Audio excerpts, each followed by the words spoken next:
Que aunque el mensaje de las 7 iglesias fue hace muchísimos años, tiene preponderancia, tiene relevancia en la actualidad. Y como le digo, la palabra del Señor es como un espejo donde el ser humano, donde el cristiano va, ve su condición y reconoce cuáles cosas debe mejorar, porque ve su condición a la luz de la palabra. Bien, acompáñenme al libro de Apocalipsis, capítulo 2. Libro de Apocalipsis, capítulo 2. Aleluya. No tiene que durar mucho, es el último libro de la Biblia, está facilito de encontrar. Apocalipsis, capítulo 2. Bendito sea el Señor. Puede quedar así mismo sentado. Leo en el nombre de Jesús. Amén. Escribe al ángel de la iglesia en Éfeso, el que tiene las 7 estrellas en su diestra. Primera característica se menciona: el que tiene las 7 estrellas a su diestra, es decir, a su derecha, el que anda en medio de los 7 candeleros, dice esto. Primer punto: yo conozco tus obras. Nuestra vida está desnuda delante del Señor, delante del que un día vamos a tener que dar cuenta. Hay quienes creen que tienen la capacidad y la sagacidad suficiente como para engañar al Señor. Te puede engañar al pastor, a su esposa, al barrio, a la iglesia. Pero ¿quién puede engañar a Dios? No ha nacido ser humano que pueda venderle, como decimos popularmente, espejito por oro al Señor, porque todas las cosas están desnudas delante de Él. Primero, yo conozco tus obras. De igual manera el Señor conoce nuestras obras. Y tu arduo trabajo y paciencia, y que no puedes soportar a los malos. Qué irónico que hoy en día la iglesia del Señor Jesucristo en su gran mayoría tolera a los malos y juntamente la maldad. Y has probado a los que dicen ser apóstoles y no lo son, y lo has hallado mentiroso, y has sufrido y has tenido paciencia y has trabajado arduamente por amor de mi nombre y no has desmayado. Pero confusión adversativa que denota lo contrario a lo que previamente se ha dicho. Ese pero es lo que denota esto, aquello, lo otro, pero en contraposición con lo que previamente se ha dicho, dice: tengo contra ti que has dejado tu primer amor. Usted ve lo que yo le digo, que tiene relevancia el mensaje de la 7 iglesias en la actualidad. Ya comenzamos a ver en qué podemos aplicarlo. Recuerda, por tanto, la recomendación de donde has caído y arrepiéntete y haz las primeras obras, pues si no, vendré pronto a ti y quitaré tu candelero de su lugar si no te hubieres arrepentido. Pero tienes esto, que aborrece las obras de los nicolaitas, las cuales yo también aborrezco. Punto más esencial de este capítulo, o de esta primera parte: el que tiene oído, oiga lo que el Espíritu dice a las iglesias. Al que venciere, le daré a comer del árbol de la vida, el cual está en medio del paraíso. El Señor añada la bendición a su palabra. Bendito sea el Señor. Gracias, Señor, por tu palabra, que son como espada, van y hace para lo que tú la encomendaste. Permite, Señor, que esto sea para la completa edificación de tu iglesia, y que ella pueda sembrar y puedan germinar y dar resultados para el cual tú le encomendaste. En el nombre de Jesús, amén. Bendito sea el Señor. Le decía al principio, ¿por qué nosotros debemos hablar acerca del mensaje de las 7 iglesias? Los historiadores han tratado de denominar o darle cierta característica a cada una de las iglesias de acuerdo a su condición. En este caso, a la iglesia de Éfeso se le conoce como la iglesia sin amor. Así está denominada. Porque aunque se le reconocen una serie de cualidades, hay algo de lo que principalmente se le recrimina, que es su falta de primer amor. Por tanto, así se le ha denominado a la iglesia de Éfeso como la iglesia sin amor. Fíjense, cuando Pablo escribe a esta iglesia, en principio, le habla acerca de una condición o una situación que se estaba dando, donde muchos de los judíos querían judaizar a aquellos que se acercaban al Señor. Y el enfoque, en cierto punto, de la carta que Pablo le había enviado era contrarrestar esta situación que se estaba dando. Pero en el caso de la carta que Juan envía a la iglesia de Éfeso, se contrapone con esta enseñanza que Pablo en un momento tenía con ellos, sino que hay una recriminación porque hubo un desliz de ciertas obras que se habían dejado de hacer. Estuvimos hablando el domingo acerca de el encarcelamiento de Pablo, cómo fue desterrado a la isla de Patmos como consecuencia de la predicación de la palabra del Señor Jesucristo. Recuerden que los reyes de aquel entonces tenían la peculiaridad y la inclinación a declararse como dioses y demandaban que la población le adorara como tal. Entonces, como consecuencia del mensaje, en contraposición de esa postura del apóstol Juan, desterrado a la isla de Patmos, le decía que, contrario a lo que nosotros pensamos, que pudiera darse la idea de que la isla de Patmos era un lugar desierto, inhabitable, inhóspito. Lo cierto es que no era así. Su posición geográfica en el Asia Menor le permitía conectar la parte del Asia, valga la redundancia, de Asia, juntamente con el continente europeo. Por tanto, era un lugar estratégico de comercio y por tanto había un gran flujo de dinero y de ciertos movimientos. De manera, inclusive, dicen algunos historiadores que Juan en un momento estuvo en una cueva donde tuvo la visión, donde hizo sus escritos, pero que más adelante fue tomado por el encargado de esa isla y fue llevado directamente a su casa y estuvo viviendo un tiempo en aquel lugar. De manera que queda desmontada la teoría o la idea que muchos pudieran tener de que la isla de Patmos era un lugar desértico. No, sino que ciertamente lo que se quería era alejar a esta persona para que no siguiera contrarrestando el mensaje que predicaban los representantes del Imperio Romano al declararse como Dios y exigir adoración. Entonces, en vez de matarlo, que en un momento se tomó la decisión echándolo a un caldero de aceite caliente, del cual fue librado, y de también llevarlo a que tomara una bebida mortífera, del cual también fue librado, pues entonces el emperador de aquel entonces tomó la decisión de desterrarlo. Al no poder matarlo, como era en principio su deseo, decidió mejor entonces desterrarlo. Entonces, en aquel lugar, Juan recibe la gloriosa revelación del libro de Apocalipsis, como lo estuvimos diciendo la semana pasada. El mensaje de las 7 iglesias es crucial porque funciona como un espejo espiritual, como les decía al principio. Permite a los creyentes, es decir, a nosotros, identificar y corregir nuestros problemas actuales, como la pérdida del amor, la tibieza, el pecado o el compromiso con el mundo, evaluando nuestra fidelidad antes del regreso de Jesucristo. Estas son de las principales cualidades que se les recrimina a cada una de las iglesias de Asia Menor. Entonces, eso nos permite ser un espejo donde nos podemos ver reflejados para contrarrestar y no caer en el mismo error. Por tanto, las cartas se vuelven un recurso invaluable al cual debemos constantemente recurrir. Fíjense, los hábitos toman tiempo, principalmente cuando son buenos. Usted se levanta y dice, yo voy para el gimnasio. Y usted va a ir el primer día y el segundo, el tercero, yo no voy por ahí. Yo estoy cansado, me duele el cuerpo, estoy muy cómodo, está haciendo frío, la cama está buena. Pero usted agarra y se pone a ver una serie de Netflix y fácilmente una misa.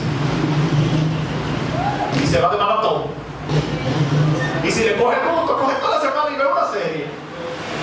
Y se nos hace fácil. Pero desarrollar el hábito de la oración, me voy a levantar todos los días a las 3 de la mañana. Hermano, mire, es una batalla. Oiga, es difícil. Usted puede durar 5 horas viendo disparate en el teléfono. Desde que cogió la Biblia, una vez le mete un sueño, no te sale la Biblia. Mire, el que sufre de insomnio lo que tiene que estudiar la Biblia. De una vez le da sueño. Esa es la mejor pastilla para el insomnio. Estudiar la palabra o orar. Una malicia del mismo diablo. Entonces, ahí nosotros podemos ver de que eso no es normal. Dice, ok, yo intento dormir y me paso la noche entera dando vueltas en la cama. No puedo conciliar el sueño. Ah, pero desde que me pongo a dormir, parece que me bebí 5 días de pan. Al otro día llegué a levantar. Claro, levántate. Entonces, desarrollar los hábitos buenos toma tiempo. Y sobre todo, lo que son beneficiosos para el alma. Entonces, ¿qué nosotros debemos ver en ello? Cómo esta carta se puede convertir en un recurso invaluable para nosotros comenzar a contrarrestar aquellas cosas que le fueron recriminadas a aquellas iglesias. Los tiempos modernos constituyen un desafío fundamental para la iglesia de Jesucristo. Señores, hoy en día, por el hecho de usted defender su postura, usted se gana el odio y la enemistad de las personas que están al lado suyo. Mire, yo veía ahorita en la tarde un video de un equipo de fútbol en Argentina, que el capitán tuvo que acercarse a uno de los líderes y decirle, mira, nosotros tenemos 2 compañeros a los cuales nosotros le decimos negro. ¿Y usted sabe para qué fue eso? Porque había otro de los otros equipos que también eran de tez morena, la piel. Entonces, para que no hubiera un problema, que se pensara que se estaba discriminando, y escucharan en un momento decirle negro a sus compañeros, pensaban que era en forma de burla para con los demás compañeros. Entonces ellos hicieron el aclarar. Vivimos en un mundo totalmente caótico, donde los líderes promueven la inmoralidad como forma de cultura o de diversidad y contrarrestan los buenos principios y los valores sobre los cuales fueron fundamentadas las sociedades. El hecho de usted no estar de acuerdo con la postura de una persona desviada de lo que genéticamente es en los países desarrollados le puede acarrear a usted multa, coartación de derechos fundamentales e inclusive la cárcel, porque se cataloga o se considera como discriminación. Y el hecho de usted predicar la palabra, usted está vendiendo cosas extrañas que atenten en contra de la moralidad. Predicar en un vagón de un tren, preso. Pero promover esas inmoralidades es bien visto. Eso es libertad. Wow, qué bonito, qué valor, qué firmeza tiene esa persona. Mire cómo está el mundo al revés. La palabra dice, ay de a lo dulce lo ponen por amargo y a lo bueno le llaman malo. Y es precisamente lo que la sociedad actual está haciendo. Ha tergiversado los valores y le ha cambiado la esencia de una cosa por otra. Y quieren proliferar y entrar a nuestros hogares, distorsionar la mentalidad de nuestros niños para que ellos no sepan quiénes son ni en qué pie están parados. ¿Y usted sabe cuál es lo interesante de todo esto? Que la iglesia está durmiendo. Y hemos adoptado una postura de neutralidad, porque yo no quiero problemas con el enemigo para que él no se meta conmigo. Pero la palabra dice que al que sabe hacer lo bueno y no lo hace, le es pecado. Eso se llama pecado por omisión. Usted deja de hacer lo que tiene que hacer. La iglesia de Asia Menor no enfrentaban escenarios idénticos a los de hoy, o más bien enfrentaban escenarios idénticos a los de hoy. Secularización de falsas enseñanzas. Mire, Señor, es increíble, pero a mí me da vergüenza con algunos exegetas que sigo en las redes sociales, como toda la semana, dentro de las prácticas que ellos están contrarrestando, aparecen 3 y 4 dominicanos. No han puesto en el ojo público como gente desequilibrada, como gente loca, que no sabemos lo que estamos haciendo, como que hemos hecho un sincretismo espiritual. ¿Qué es el sincretismo? Es la mezcla de diferentes religiones o prácticas religiosas con la doctrina del Señor Jesucristo. Y usted sabe que eso es así. Se vive de un show donde ciertas actividades propias, inclusive hasta del budismo, se han traspolado a nuestra doctrina en la actualidad. Usted se mete en internet y va a encontrar un grupo de gente de que yo era brujo, yo me convertí en perro, un número de cosas que yo digo, pero ¿y en qué edifica eso a la iglesia del Señor Jesucristo? Pero eso es lo que activa el algoritmo, lo que provoca vista, ingresos monetarios. Y las personas van detrás de eso. Y qué pena que nosotros, como país, estemos en la palestra pública en el sentido espiritual, porque esas son las personas que más hacen bulla, cuando en realidad tenemos grandes hombres de Dios, personas con buenos fundamentos, pero que se mantienen cierto bajo perfil. Pero lo cierto es, hermano, mire, que en todos los análisis que hacen esa persona, aparece 1, 2 y 3 dominicanos. Con unas enseñanzas que nadie sabe de dónde salieron. El Señor les recriminaba a los escribas y los fariseos porque ellos tomaron tradiciones propias de ellos y la querían imponer como palabra del Señor. De igual manera, en la actualidad nosotros vemos un sinnúmero de dogmas, de disparate y de cosas que no tienen ningún asidero bíblico, que se quieren imponer en ciertas iglesias como que si vinieran directamente de la palabra del Señor, como consecuencia de ¿qué? De la tergiversación de la esencia del versículo, de la palabra. Porque un texto sin contexto entonces se convierte en un pretexto. Y hay quienes pretenden ser maestros cuando deberían ser catecúmenos. Deberíamos sentarlo para adoctrinarlo nuevamente, porque no saben nada de profundidad bíblica y lo que andan haciéndole daño al evangelio del Señor Jesucristo. Entonces debemos evitar esta práctica y ver dentro de las iglesias cómo parte de eso atañe y afecta de manera directa a la iglesia contemporánea. Tenemos la secularización de la palabra, de la enseñanza. Hasta cierto punto se le ha quitado autoridad a la palabra del Señor y hemos recurrido a cábalas, a enseñanza extra bíblica, y la hemos implementado como palabra del Señor. Y en otro sentido, contrapuesto, ¿usted sabe lo que han hecho? Le han reducido la esencia de lo que dice la palabra del Señor y han relajado la palabra para poder vivir una vida de acuerdo a su propia concupiscencia. Por eso usted ve ciertas cosas que antes eran vistas a la luz de la palabra como pecado, como que atentaban en contra de la doctrina del Señor Jesucristo. Y hoy en día, ¿qué se dice? No, eso era fruto de la ignorancia de aquellos allá atrás.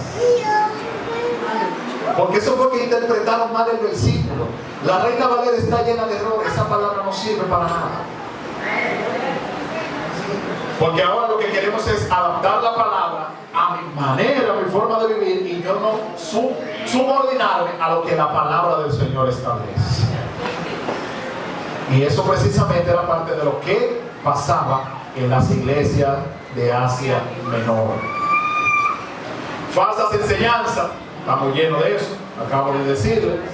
Persecución y apatía, hasta ahora no tenemos persecución directa.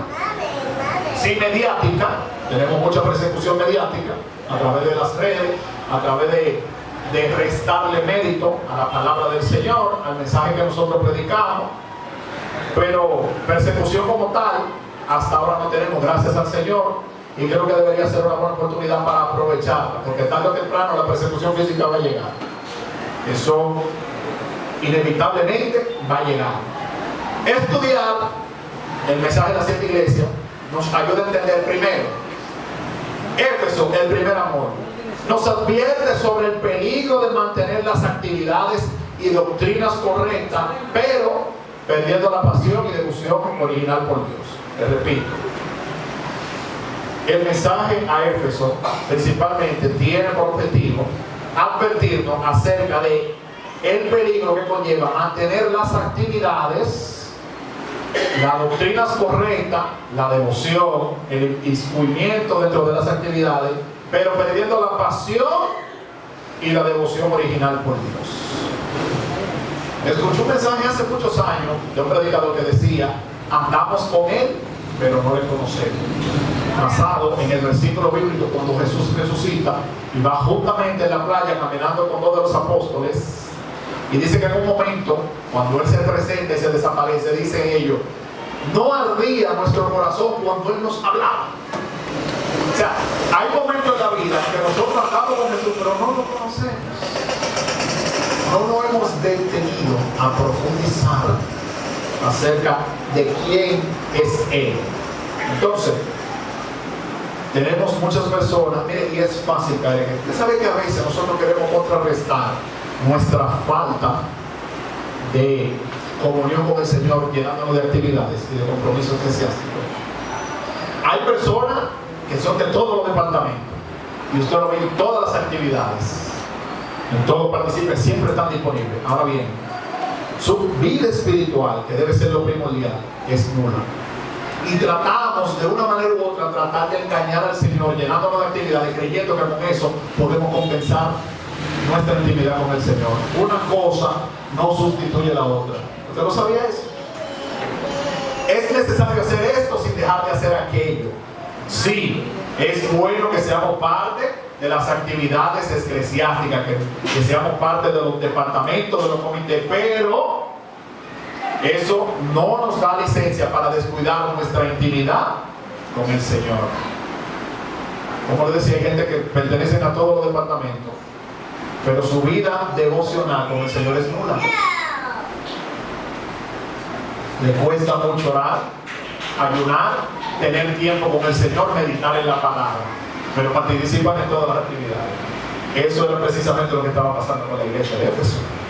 Ellos eran muy buenos, tenían muchísimas cualidades, pero habían perdido la devoción por el Señor, y esto es lo que Él está recriminando. Continuamos. La Odisea. ¿Qué se le recrimina a la Odisea? Esto es una visión general de la iglesia y qué se le estaba reclamando. La iglesia tibia, así se le conoce a la iglesia de la Odisea, refleja exactamente el materialismo y la autosuficiencia espiritual que amenazan a muchos creyentes acomodados en la actualidad. Señores, hay iglesias aquí en este país, no fuera de aquí, en Santo Domingo, que los domingos, y yo no estoy diciendo que esto es malo, pero los domingos eso parece un dealer alta gama. Ahí tiene para el parking, la persona en la sombrilla esperando, le parquea su vehículo. Esa iglesia parece un anfiteatro de los más modernos, tremendo, unos servicios con los mejores equipos, el mejor grupo de adoración, todo coordinado, todo afinadito. Pero ya, el Espíritu Santo hace tiempo que por ahí no va. El altar espiritualmente lleno de telaraña. Hay una canción de Danilo Marino que dice: ¿a dónde vas, hombre de no café? Tú no ves que es tarde ya. Yo fui pastor, yo pastoreaba aquí, pero en esta iglesia yo pensaba que aquí yo era el dueño de mi Señor.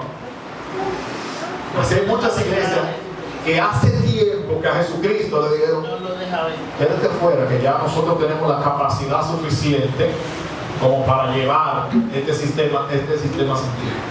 Y que el Espíritu Santo hace tiempo que por ahí no visita. Y usted ve esa iglesia y dice, desde la vista humana: wow, pero qué prósperos son esa gente. El Señor le dice a la Odisea: ustedes creen que ustedes son ricos y que ustedes se han enriquecido. Ustedes son pobres, desventurados, desdichados. Así hay muchas iglesias. Tienen de todo materialmente. Personas preparadas, médicos, doctores, profesores, científicos, de todo. Un bonito escenario, pero falta lo esencial, que es el Espíritu Santo. Mire, yo prefiero tener una casa de madera con un zinc que cuando llueva se moje, pero que habite la presencia del Señor. Eso, mire, lo más importante. Uno a veces rememora esos tiempos atrás, cuando se daban esas vigilias. No teníamos aquí nada, pero mire, hermano, usted llegaba ahí con un dolor y usted salía nuevecito, y un coro por ahí se encendía y eso era terrible, y se oraba por usted y usted salía sano y se resolvían los problemas. Sabemos, porque hay que tener los pies sobre la tierra, los tiempos han cambiado, hay ciertas demandas y vivimos una vida un poquito agitada, pero el hecho de que la actualidad de una manera u otra haya cambiado nuestro ritmo de vida no implica que también nuestra comunión con el Señor se vea afectada. Bendito sea el Señor. Y lamentablemente eso ha pasado. Da pena, pero es nuestra realidad. Le repito, el objetivo del estudio es ver la condición, las faltas y las debilidades de la iglesia para nosotros no cometer los mismos errores. La iglesia de Pérgamo y Tiatira, el eje fundamental de la enseñanza, enseña sobre el peligro de transigir con las normas del mundo y tolerar enseñanza engañosa. El Señor le dice: tú toleras a Jezabel, esa mujer que se suba ahí y comience a enseñar herejía. ¿Ven lo que le estoy diciendo? Que cuando nosotros tomamos cada una de las recriminaciones y la ponemos en perspectiva con la iglesia contemporánea, tiene mucho que ver. ¿Cuántas herejías yo escucho a veces de predicadores diciendo cosas que yo digo, pero ese versículo no quiere decir para nada eso? Pero para nada. Ellos están diciendo que el versículo dice sur y el versículo está diciendo norte. Y un sinnúmero de herejías, como les decía hace un momento, que lo que buscan es de una manera u otra validar su concepción, su punto de vista, o lo que ellos han creído de lo que en esencia es el Evangelio de Jesucristo. Hay un influencer por ahí que él dice que beber cerveza, eso no es nada. Sí, y usted lo ve en los videos, toma una cerveza y se la bebe. ¿Usted sabe cuál es el problema? No es que él haga eso, eso es un problema de él. El problema es que una persona joven que tiene cierto arrastre y que puede contaminar a los indoctos que ahora están creciendo. Porque lo que pueden decir es, no, pero si fulano tiene toda su vida y un muchacho con una elocuencia tremenda, maneja muy bien la palabra. ¿Qué pueden decir estos jóvenes que quizás están creciendo, que les falta fundamento? Tomar esa doctrina, ¿por qué? Porque de una manera u otra complace su naturaleza caída y tomarla como algo bueno y válido y aplicarlo para su vida, como ha pasado con muchos. Entonces, finalmente, esto es a lo que se centran estos mensajes. Hay un reconocimiento. Ajá. Que ahí te cabe el término, que hay personas que dicen que, o sea, que verlo todo y escucharlo todo y retenerlo bueno. Hay personas que no están para verlo todo, que se dañan porque no están preparados, vamos a decir, de la palabra y no están fundamentados. Entonces hay cosas que ven que les pueden hacer daño. Todo el mundo no tiene la capacidad de verlo todo, porque no lo que tiene, lo bueno. Lamentablemente. Eso es así. Y también hay ciertas cosas que desde lejos usted sabe que no tiene nada de bueno. Ajá. Sí, inclusive ya dejó el pastoral y fue lo mejor que pudo hacer. Hay cosas que no tienen nada de bueno, por tanto usted no tiene que escudriñarlo porque no va a encontrar nada bueno en ello. Son cosas que hay que desecharlas por completo. Y como le digo, hoy en día nosotros tenemos un bombardeo, miren, tremendo. Hay un joven que decía, estaba visitando un país de Medio Oriente, creo que era Irán, y él decía, wow, yo lo admiro a ustedes, cómo en medio de tanta persecución ustedes pueden mantenerse firmes en el Señor y dan sus cultos escondidos y se mantienen ahí firmes orando. Y dice el muchacho, no, al contrario, yo lo admiro a ustedes. Y dice, ¿y por qué? Dice, porque por lo menos nosotros estamos coartados por la tecnología. No estamos constantemente expuestos a que nos salga una mujer en cueva por el teléfono, a que indiscriminadamente se nos esté incitando al consumo de alcohol, al uso de la droga por medio de la música descompuesta, que hoy en día es lo que vende. Dice, nosotros con todo, con el control que tiene el Estado, estamos menos expuestos a todas esas tentaciones, porque no tenemos acceso a ello. Entonces, dice, yo te admiro a ti, porque a pesar de que no estés expuesto a todo eso, te mantiene firme. Uno tiene el control del Estado, pero hay otro que está expuesto a toda clase de pecado. Modificado, el diablo se ha inventado toda la forma de cómo introducirse, de cómo llegar al ser humano para hacerlo caer de la gracia. Por tanto, es imperativo en la actualidad mantenerse enfocado en el blanco de la soberana vocación. Porque lo cierto es, hermano, mire, que usted sale a la calle, yo digo a veces, pero yo no entiendo cómo es que la mujer, principalmente dominicana, usted la ve con este solazo que está haciendo, y usted la ve, mire, con una licra y una blusita de maní, ¿cómo aguantan ese sol? Digo, pero ¿y cómo? Yo no aguanto, yo tengo obligatoriamente cuando voy a salir a la calle que ponerme un jacket, porque es que me quema demasiado la piel. Y usted ve a esa mujer a las 12 del día, montada con motor y andando en la calle así. Y yo, será el mismo Satanás que le da cierta resistencia para que sigan provocando a los otros. Porque eso, mire, yo no lo entiendo. Yo de verdad eso no lo entiendo. Y lamentablemente, eso es lo que estamos expuestos. Mira, usted va por la calle y eso, mira por la... Ay, Dios mío, Padre. Mira para el otro, lo mismo. Se mete al teléfono, viene y les dice, pero Dios mío, un bombardeo, mire, constante. No hay forma. Entonces, ¿qué implica eso?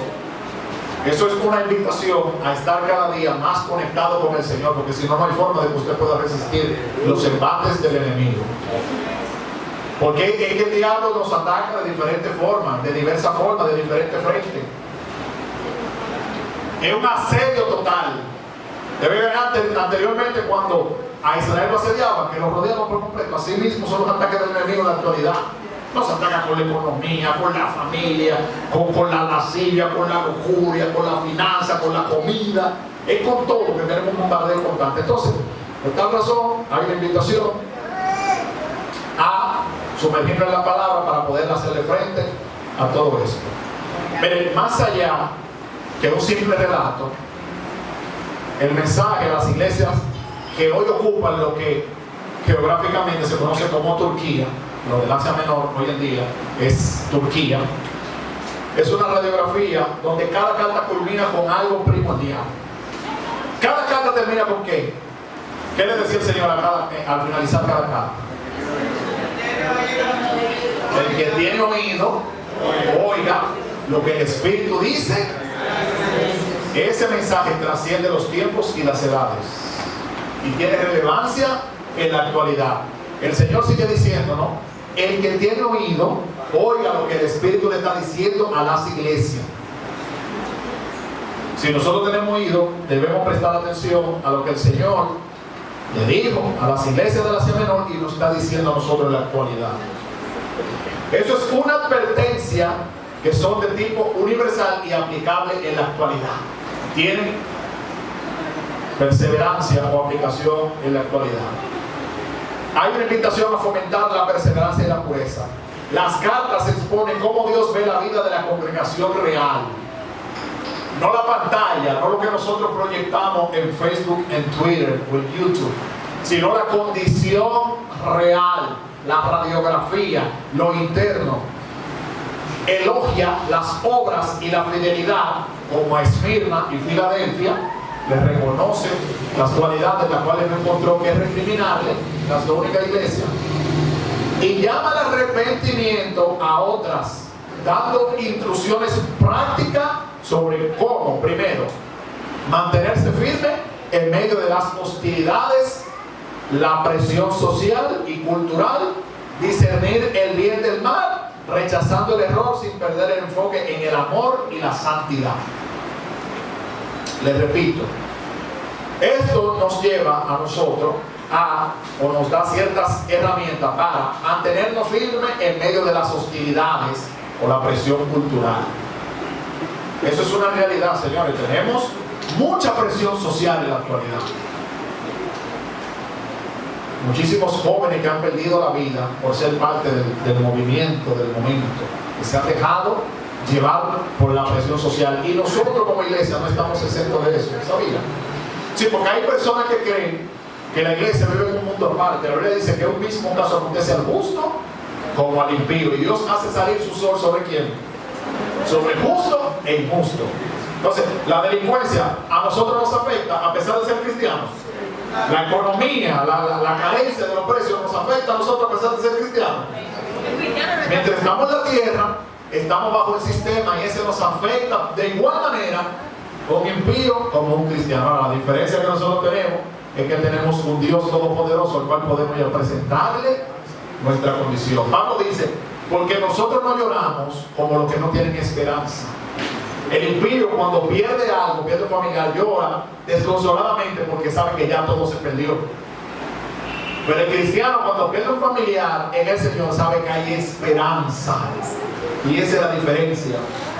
Ayer veía un mensaje de un caballero que había perdido su hijo, se lo había matado. Mira, hermano, ese mensaje me erizó la piel, como ese hombre estaba hablando, con la firmeza. y le ponen un comentario.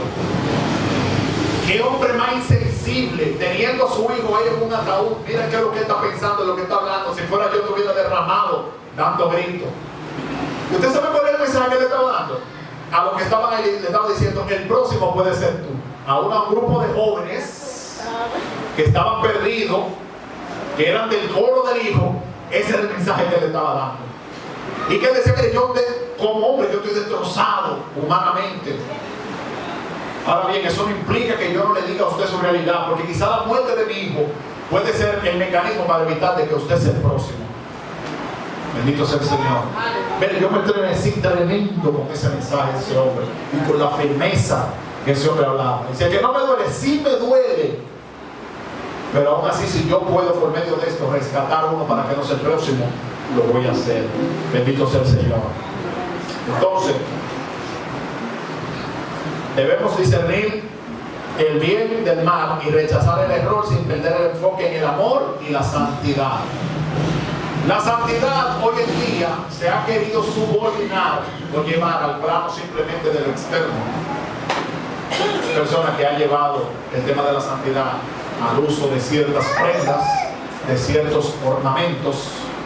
Y ciertamente la Biblia habla acerca del pudor y la modestia, pero la esencia de la santidad no radica en esencia en esa parte. Sí es parte de la santidad, pero la santidad es algo más allá. Es algo profundo y espiritual en nuestra vida, nuestra manera de cómo nos comportamos y cómo llevamos la esencia de la enseñanza de la doctrina del Señor en nuestras vidas. Pero hay una lucha, una discusión en la actualidad acerca de la esencia de lo que es la palabra santidad, que significa apartado. Una persona santa es alguien que es distinto a lo que dicta y a lo que corre el mundo. Cuarto punto, estoy adelantando para terminar lo más pronto posible. Visión profética de la historia. Para muchos estudiosos, teólogos, estas 7 congregaciones representan proféticamente diferentes eras y características que la Iglesia Universal manifestaría a lo largo de los siglos hasta la segunda venida de Cristo. Y yo diría que representa ciertas características particulares, en algunos casos múltiples, en otros casos completamente. Hay iglesias que tienen todo lo negativo del mensaje de las 7 iglesias, hay otros que pueden tener 1, 2, 3, 4 errores, hay otros que pueden ser como la iglesia de Filadelfia, de Petira, y hay otros que no hay nada que hacer con ellos. Pero cada iglesia, en este caso de manera particular, usted como miembro conoce cuál es su condición delante del Señor. Bien, la ciudad y la iglesia de Éfeso. Miren, Éfeso fue probablemente la ciudad más importante de Asia Menor, lo que corresponde hoy en día, le decía, a Turquía. Su población oscilaba entre 250.000 y 500.000 habitantes, muchas personas para aquel entonces. No era un pueblo pequeño, sino una ciudad grande y en crecimiento. Era una metrópolis. Le dije al principio que su ubicación geográfica, hoy en día los puertos quizá no tienen esa relevancia por la diversificación del comercio, pero en la antigüedad, las iglesias, o más bien los pueblos que estaban en la parte costera, donde había puertos, era la más deseada, porque por ahí pasaban toda clase de mercancía. Y era pueblo regular, las ciudades más prósperas. Ustedes ven que en un momento, cuando se instaló el muelle de Jaina era un boom. Ahí había un grupete de empresas alrededor de todo eso. ¿Por qué? Porque se movía mucho dinero. Era una ciudad donde había flujo de efectivo constantemente. Entonces, eso conllevaba a que aquella pequeña ciudad, aquella pequeña metrópoli, era sumamente rica y diversa, porque venían barcos de diferentes partes del mundo con diferentes mercancías. Digamos que era prácticamente como New York en este tiempo. New York es una de las ciudades más diversas del mundo. Usted se puede encontrar toda clase de nacionalidad en aquel lugar, porque es prácticamente como el centro del mundo. Todo el mundo quiere ir a Nueva York. Todo el mundo. Entonces, por su ubicación geográfica y por su importancia, siendo un puerto en aquel entonces, era una pequeña metrópoli. En primer lugar, era una ciudad próspera y rica. Tenemos que estar claros con eso. Éfeso era un importante centro comercial, se lo acabo de decir, principalmente porque estaba situado en la costa y era el puerto marítimo más importante de la región. Por ahí pasaba todo el comercio, habido y por haber, que iba para Asia, tenía que pasar por ahí. En segundo lugar, era un importante centro cultural. Acabo de decir también, algunos afirman que Éfeso era el segundo centro cosmopolita, una ciudad cosmopolita, una ciudad grande y que hay mucho aforo de personas de diferentes nacionalidades, de cultura y comercio más importante después de Roma. Oiga, era el nivel tan grande que tenía la ciudad de Éfeso, que prácticamente cuando el imperio romano estaba en su apogeo, detrás de él estaba Éfeso, por debajo de Roma. Entonces, imagínense lo importante que era aquel lugar. Por ejemplo, albergaba eventos atléticos que rivalizaban incluso con los Juegos Olímpicos de la antigüedad. Los Juegos Olímpicos todavía en la actualidad existen, se hacen cada 4 años. Y Éfeso tenía los juegos que rivalizaban en contra de eso. Ve la dimensión de lo importante que era esta ciudad para aquel entonces, lo grande que era. En tercer lugar, fue el epicentro religioso del Imperio Romano. Éfeso era el centro del culto de la diosa Artemisa. Ve en el libro de Hechos cuando Pablo llega a aquellos lugares y comienza a ver la idolatría, cómo permea en todo ese lugar. Entonces, dice que había allí el culto a la diosa Diana. Allí también se erigió un enorme templo dedicado a ella, considerada hoy en día una de las 7 maravillas del mundo. Todavía miren cuánto tiempo ha pasado y cómo trasciende la grandeza que tuvo Éfeso en aquel entonces, donde todavía existen ruinas hoy en día en aquel lugar que son considerados parte de las 7 maravillas del mundo. Todavía sus cimientos y fragmentos se encuentran conservados en la actualidad, en lo que corresponde hoy en día a Turquía. Miles de sacerdotes y sacerdotisas servían en el templo, muchos de ellos como prostitutas religiosas. Había un sincretismo. Donde hay gente, hay diversidad de cultura, de religión, de comida. Entonces, al haber tanta persona, había sincretismo, mezcla de las diferentes religiones. Éfeso no era un lugar fácil para establecer una iglesia. Imagínense en medio de ese hervedero usted plantar una iglesia. Eso es como en los cabarets en aquel entonces, usted la reponer una iglesia en medio de los cabarets. No debía ser fácil, ¿verdad? Estaba rodeada primero de paganismo, mucho paganismo, muchas religiones extrañas, por la convergencia de todas las culturas que allí venían a reposar.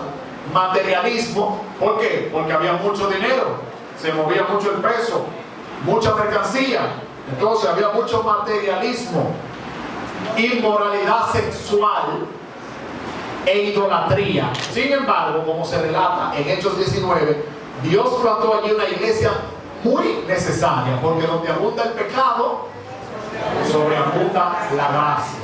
Y no se prende una lámpara y se pone debajo de un almud, sino que se pone, ¿verdad? Entonces, en medio de esa tiniebla, del sincretismo cultural, de la idolatría, del paganismo, de la inmoralidad sexual y del materialismo, era necesario que allí se plantara una iglesia para contrarrestar todas esas manifestaciones diabólicas.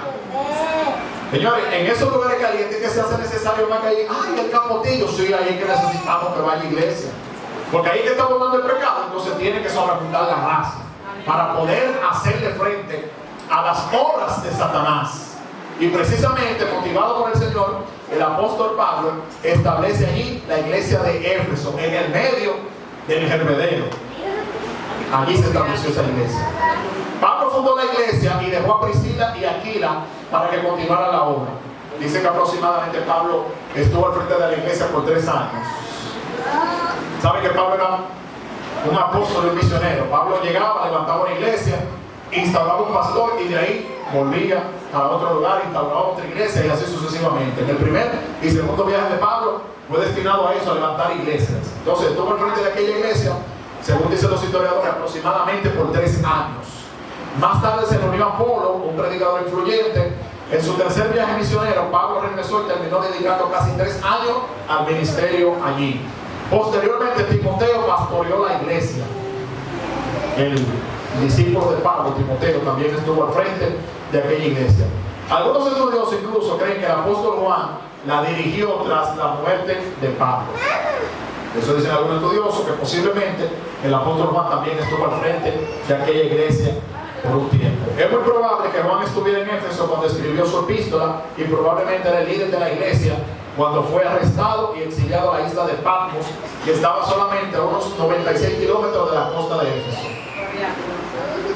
Dicen los historiadores que lo más probable es que cuando él fue tomado preso se encontraba al frente de aquella iglesia, y que la primera, segunda y tercera carta de Juan él escribió estando en aquel lugar, no en la isla de Patmos, sino en Éfeso, estando al frente de la iglesia.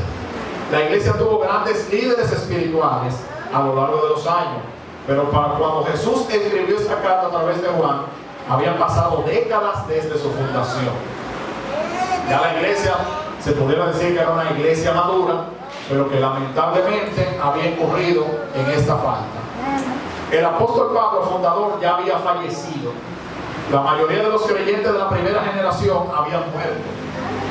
Muchos de ellos, martirizados por su fe, ahora había una nueva generación que solo conocía a Pablo y necesitaba reavivar el amor que habían sentido al principio. Algo parecido a lo que pasó con el pueblo de Israel. Cuando en un momento se rebelaron, erigieron su becerro de oro, el Señor decide erradicarlo. Moisés le dice: Señor, ¿y cómo tú vas a hacer eso? ¿Qué van a decir tus enemigos? Lo sacó de Egipto, y como no pudo introducirlo en la tierra, agarró y lo mató todo en el desierto. El único hombre que se atrevió a aconsejar a Dios. Moisés fue el único. Y el Señor le dice: está bien, yo no lo voy a matar todos juntos, pero lo voy a matar a plazo.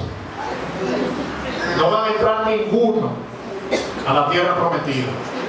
Solamente Josué y Caleb entraron. Pero después toda esa generación que salió de Egipto, en el desierto murieron.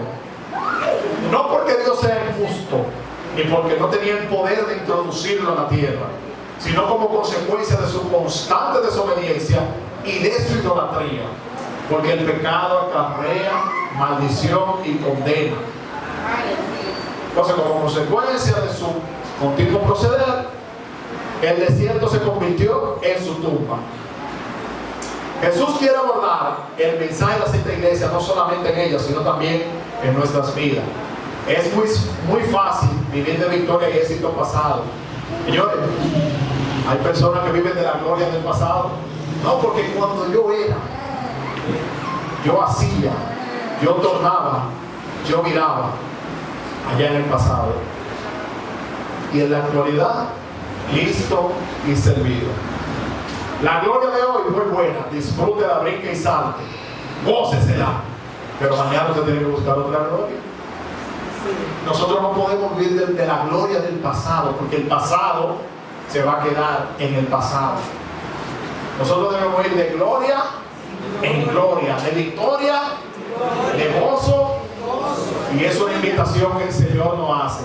La iglesia de Éfeso, lamentablemente, había llegado a un punto que solamente se acordaba, quería vivir de su historia, de su pasado, porque continuaban haciendo las obras, pero habían perdido la motivación principal, que era el primer amor, y es lo que el Señor le está recriminando. En un momento nosotros podemos haber experimentado una gloria grande, pero debemos de tiempo en tiempo sentarnos, analizarlo y pedir una renovación. Mira, hermano, es fácil caer en la monotonía. De hecho, es lo más fácil. El status quo, lo mismo, el círculo, eso es fácil. De hecho, el ser humano tiene una naturaleza a resistirse a los cambios. Eso es normal. Nosotros nos acostumbramos a la rutina, y cuando se introducen, por eso usted ve que cuando en el Estado se quieren hacer ciertos cambios, de una vez aparecen muchísimos sectores que se oponen, porque es algo natural de nosotros oponernos al cambio. Eso usted no tiene que agitarlo, eso le nace a usted de manera espontánea. Entonces, dentro del Señor no cabe, dentro de la vida cristiana no cabe el status quo. Debemos siempre tratar de renovarnos para no caer en esta situación de tibieza o muerte espiritual. Estoy terminando, hermano. Segundo punto. Cristo a la iglesia. A cada iglesia que se le dirige Cristo se le revela de manera única, adaptada a su contexto y a su problema específico. Fíjense, el Señor reconoce de cada iglesia sus cualidades, sus fortalezas, se las reconoce, pero a cada una le recrimina la parte en la que están fallando. O sea, Dios no es absolutista. Usted ve a alguna gente que dice, no, porque tú todo lo haces mal. Y eso es un problema cuando nosotros demoralizamos totalmente a la persona, no reconocemos la parte buena. Dios nos deja ejemplo claro de cómo debe ser nuestro accionar. Usted no pierde nada con reconocer las cosas buenas del otro, aunque le reclame las cosas malas. Pero es fácil decirlo, nada de lo que tú haces sirve, todo tú lo haces mal. Tú siempre o nunca. Los psicólogos aconsejan a que principalmente dentro de la pareja no es saludable utilizar esas dos palabras. Siempre y nunca. Porque causa mucho daño. No porque tú siempre haces la cosa. Usted está demoralizando a ese hombre o esa mujer. Y ya lo va a ver como un enemigo. Inclusive crea hasta un trauma que cada vez que quiere hacer algo dice, espérate, porque esta mujer entonces los ha llamado, este hombre topa a él, todo le hiede y nada le huele. Entonces, no podemos ser tan ligeros en utilizar esas dos palabras. De hecho, el Señor aquí, le repito, le reconoce sus fortalezas, pero le recrimina sus debilidades.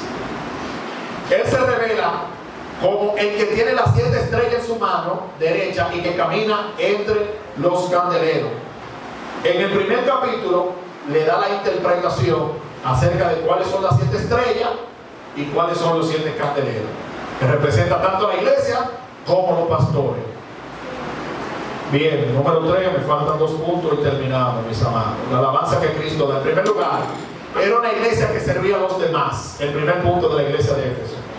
Jesús era plenamente consciente de sus obras, como conoce nuestra obra y nuestra vida, y de su trabajo y esfuerzo. La palabra griega para trabajo significa trabajar hasta el agotamiento. Yo conozco tu arduo trabajo. Era una iglesia que trabajaba incansablemente. Y de hecho, la posición geográfica en que ellos se encontraban lo obligaba a trabajar arduamente. O sea, era una iglesia que no podía darse el lujo de ciertas debilidades porque fácilmente era arrastrada por el sistema. Había demasiado movimiento, era una ciudad demasiado rápida. Entonces, eso llevaba a que tuviera constantemente que estar trabajando. No se trataba de una iglesia perezosa, era una iglesia activa y participativa. Estaban ocupados y eran diligentes sin duda. Ejercían una influencia positiva en una ciudad corrupta, una ciudad totalmente perversa. Tenían esa luz que ejercía obras buenas y que eran de beneficio para la ciudad. Gracias a su fidelidad, esta iglesia se convirtió en el centro de la actividad misionera en toda la región. Si bien no destacaba por su capacidad de aforo, es decir, muchas personas, sí lo hacía porque tenía una gran capacidad para generar misioneros. Los estudiosos del Nuevo Testamento creen que muchas de las otras 7 iglesias, como la de Esmirna, fueron fundadas por la iglesia de Éfeso. O sea, tenía personas que eran misioneros y era una iglesia que estaba pariendo otras iglesias. La iglesia que se plantó pronto se convirtió en una iglesia que plantaba más iglesias. Esto debería servir de ejemplo para nuestra iglesia de hoy en día también.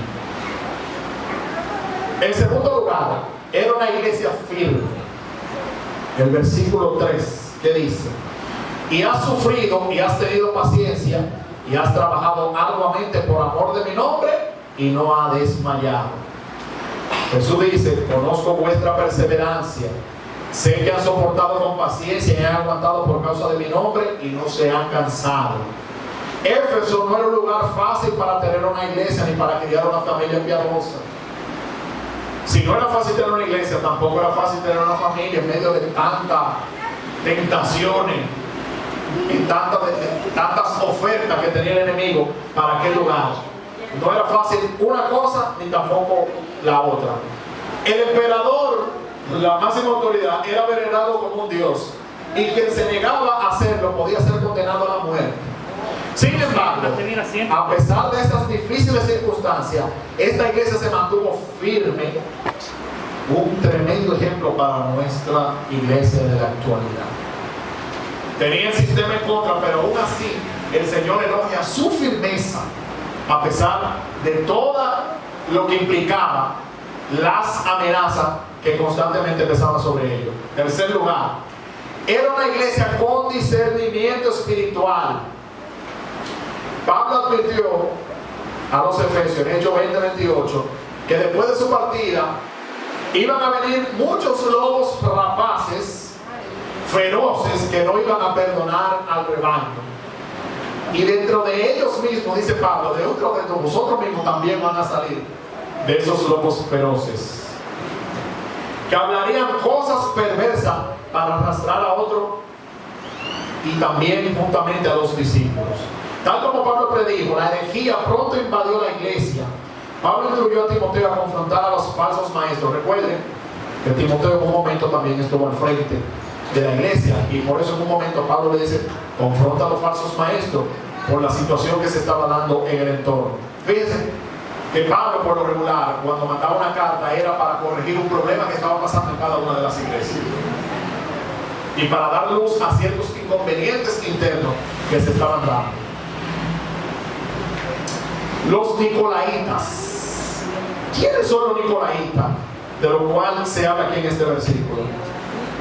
Dos veces se menciona en el Apocalipsis, y una de ellas es teniendo presencia dentro de la iglesia de Pérgamo y de Éfeso. Los historiadores de la iglesia primitiva, como Ireneo de León y Clemente de Alejandría, documentan en sus enseñanzas principales que se basaban en, estos eran los dos pilares fundamentales de la herejía o de la línea de los nicolaitas. Primero, el libertinaje y la sensualidad. Eso era lo que promovían esa doctrina de los nicolaitas. Una vida totalmente depravada, sin ningún tipo de moralidad, y la sensualidad. Y segundo, enseñaban que la gracia de Dios daba a los creyentes una libertad total para ignorar la ley. O sea, salvo siempre salvo prácticamente. Porque usted está bajo toda la gracia, esa gracia lo cubría de tal forma que aunque usted incurriera en prácticas inmorales, eso no le afectaba a usted. Oiga, qué diablura más grande. Y frente a esto, la iglesia de Éfeso se plantó y estuvo en contra, y el Señor le reconoce haber aborrecido esa doctrina, de la cual él dice: la cual yo también aborrezco. Ellos decían, argumentaban que el cuerpo y el espíritu estaban separados, por lo que los pecados de la carne, como la inmoralidad sexual y los excesos, no afectaban el alma. Como el cuerpo y el alma y el espíritu están divididos, lo que haga la carne no afecta a lo del espíritu. Oiga, qué diablura más grande lo que promovía esa doctrina. Y dice la palabra que la iglesia de Éfeso aborrecía esa doctrina, y el Señor se lo reconoce. Me quedan 2 puntos y terminamos. Bien. Aunque no sepamos con exactitud o más ampliamente la esencia del mensaje de los nicolaitas, la iglesia de Éfeso rechazó su enseñanza, incluso aborreció su herejía, en una época en la que la herejía suele tolerarse en la iglesia. Es un mensaje para nosotros no incurrir en el mismo pecado, señores. Hay muchas iglesias donde hay grupos de herejía, miren que eso es tremendo. Y el Señor está reconociendo cómo la iglesia de Éfeso se enfrentó a aquellas herejías. Terminamos en el último tramo aquí. La corrección que el Señor le da. Le dice: pero tengo contra ti que has abandonado el primer amor que tú tenías al principio. La iglesia de Éfeso no fue una crítica solamente por leer libros equivocados. No fue por eso que se le criticó. Ni por tener predicadores inapropiados. Tampoco. Ni por ser generosos, ni testigos fieles. Fueron criticados y reprendidos porque la iglesia, que aparentemente lo tenía todo, carecía de lo más importante, que es el amor. Si yo hablar de lenguas humanas y angélicas,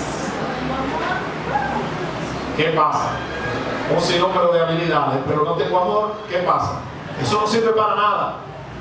Entonces, lamentablemente, la iglesia de Éfeso había perdido lo más importante, su primer amor. Si nos negamos a escuchar las correcciones y la advertencia del Espíritu Santo, este mal puede afectar a cualquier iglesia y a cualquier creyente, a menos que el amor se reavive constantemente. La propensión a dejar de amar aumenta. Cuanto más se estudia, más se da éxito, se alcanza y más se sirve a los demás y se entrega al ministerio. Mientras más usted esté enfocado en las cosas del Señor, sin dejar de fomentar el amor del Señor, eso va creciendo.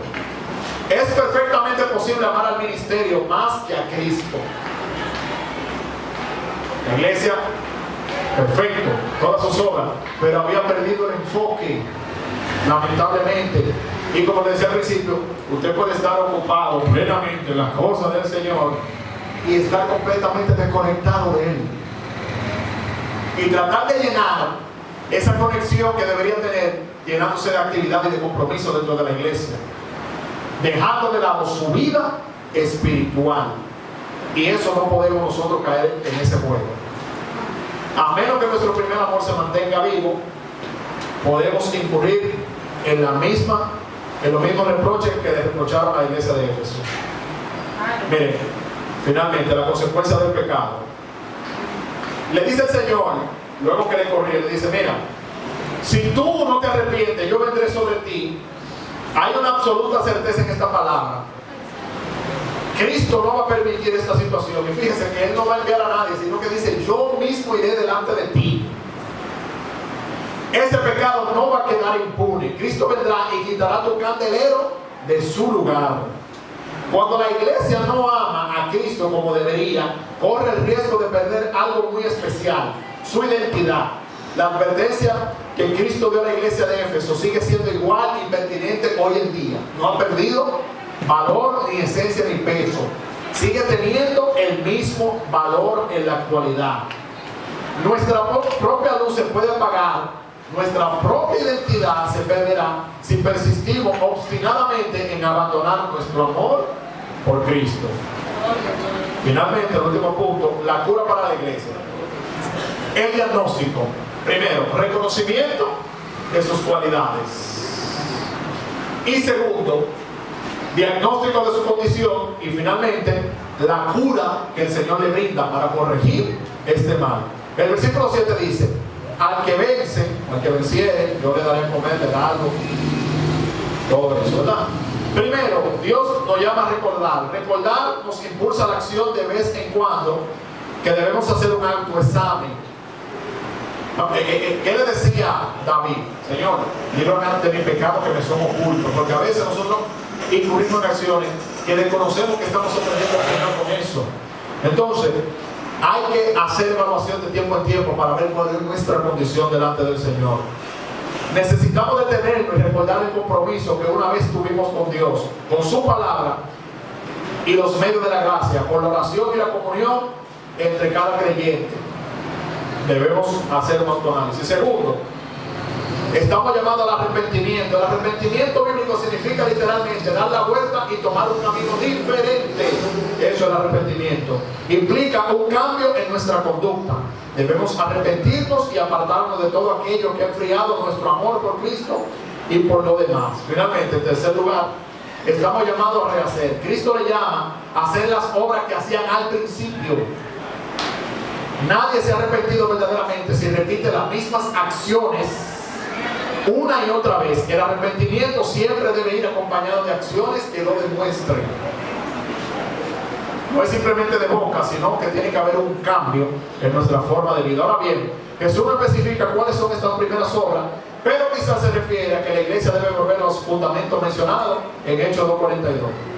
Así que finalmente, mis amados, debemos ver la iglesia de Éfeso como un espejo en el cual debemos reflejar nuestra vida para no cometer los mismos errores.